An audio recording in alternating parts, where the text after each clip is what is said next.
Welcome back. Last month, President Trump shocked the political world and infuriated some Republicans by striking deals with Chuck and Nancy, Senator Chuck Schumer of New York and House Minority Leader Nancy Pelosi of California. One was on immigration, apparently. We don't know if that deal is still active. And the other was to provide hurricane relief money for Texas and to fund the government for another 90 days. Is this the beginning of a beautiful friendship or a one-time only moment in a gridlocked Washington? Well, joining me now is House Democratic Leader Nancy Pelosi. Welcome back to Meet the Press. Well, good morning. My pleasure to be here. Before I get to the business side of Washington, look, you represent San Francisco, the Golden State Warriors, Steph Curry at the center of this, along with Colin Kaepernick, the former San Francisco 49er. I know this is more high topic of mind, perhaps, in your district. I imagine I know where you are and on the president's comments on this. What would you like him to try to do if you think he would do it? I'd like him to do what he said he would do when he ran and when he was inaugurated, to bring people together. He should see this as an opportunity. Somebody, Colin Kaepernick doing what he did, says this flag enables me to do this. This national anthem enables me to do this. This is about freedom of expression. Instead of resorting to what he is doing now, it's unfortunate. I think he was ill-advised, if advised at all, to go down this path. Sports have always been a great unifier. I've always said sports and the arts will bring America together. It's where we put our differences aside.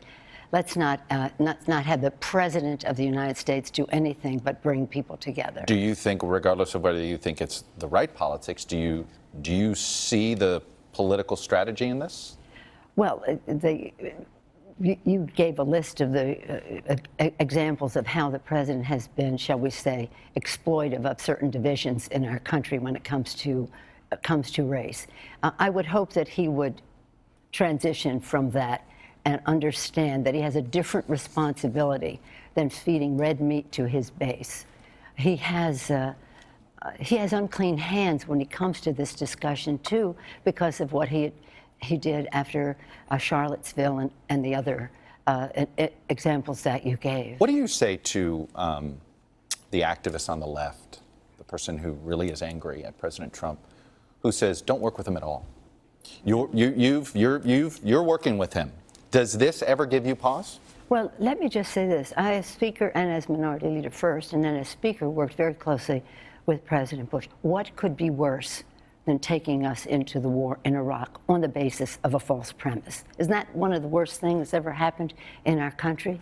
And yet, when we could work with him on the biggest energy bill in the history of our country, helping with refundable tax credits for poor families, PEPFAR, AIDS drugs, to save lives throughout the world. There's a long list of things we did working together, even though I drastically disagreed with him on the war in Iraq. So none of this gives you pause about working with President Trump? It's one by one. It's one issue at a time. And we don't know what the next issue might be where we can find common ground. I do believe as leaders as an advocate, I'd probably be saying the same thing. As a leader, we have a responsibility to try to find common ground, stand our ground where we can't. But we have important challenges in our country that we have to address. And if we can find that path, I think we should do that. I want to get into the details of the promise that you feel like you extracted from him on DACA. Yes. Tell me what that promise is. What is this compromise bill going to look like in your view? Well, we haven't seen the whole bill, but what the piece of it on Chuck Schumer, Leader Schumer and I. Yeah, everybody's calling each other by first name these days, right? Anyway, go ahead. Well, let me respectfully call him Leader Chuck Schumer. I'm so proud of his leadership.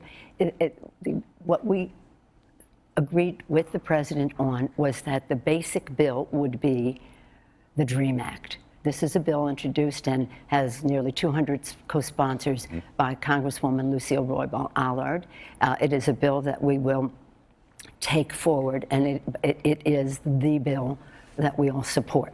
What was to be determined was if and what there would be in terms of border security.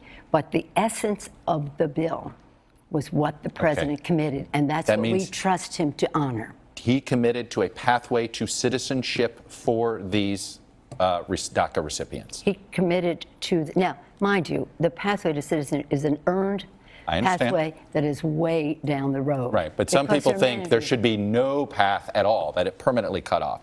You believe the president agreed to a pathway to citizenship with this DREAM Act, That is what is contained in the DREAM Act, yes. and you think he will keep his word on this.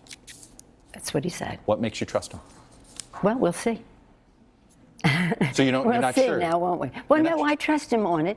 I'm concerned about what he might come up with in terms of border security and the rest of that. But we have said no wall. Mm-hmm. The DREAM Act, no wall. And as long as we understand it's the DREAM Act and no wall, what else do you Let me have ask you to something. say? Speaking of the wall, the president on Friday Right. started describing the wall as the following. It's not, there's some parts of it that are already there. There are sometimes there'll be natural barriers. You don't need a full wall. And oh, by the way, it's going to be see-through. I could tell you gave me that definition. I'd say, oh, that's a fence. Does that make you feel better now about where he's going with the wall, that he's outlining a fence that actually won't be the entire 2,000 miles? No, it doesn't. But I'm more concerned about what they do in terms of enforcement. You know, we've said to them, when we protect the dreamers, we don't use them as a target to go after their parents. So we want to say that the prosecutorial discretion that you might use in terms of deportation does not use status as immigration status as a crime. And that if somebody commits a felony or this or that, then you can do. So those are the issues that are more of a concern than his backing off of a wall. We're not supporting a wall. Okay, if this DACA deal does happen the way you describe it, within the vicinity of believe their it will. definition, what is the next item you think is realistic that you could work with the president on? Within the immigration No, piece? the next, any piece. What's the next? Is it health care? Is it tax reform? Is there some other thing? Is it infrastructure? What is next that you would be willing to I would say sit down with the infrastructure. president? It is infrastructure, right from the start. Infrastructure has never been a partisan issue. We've always worked together. We've worked regionally, you know, in terms of people coming together in regions for different things. And it is absolutely necessary. It will create good paying jobs every place in the country for everyone. And we need infrastructure improvement in that way. He's talked about it during the campaign. We don't want it to be a tax break for some friends at the disguised as an infrastructure But that's bill. something you're going to the table with him on this to at least see how it I starts. think we have a great deal of common ground there. DACA before the end of the calendar year? DACA before Christmas? We have to. Okay. Yeah, I believe so. We have that path. I would like to see it within the next few weeks, but certainly before we leave. All right. House Democratic Leader Nancy Pelosi, thanks for coming in. My pleasure. Appreciate Thank it. you. When we come back, the national anthem has been played at the first NFL game of the day. It's in London.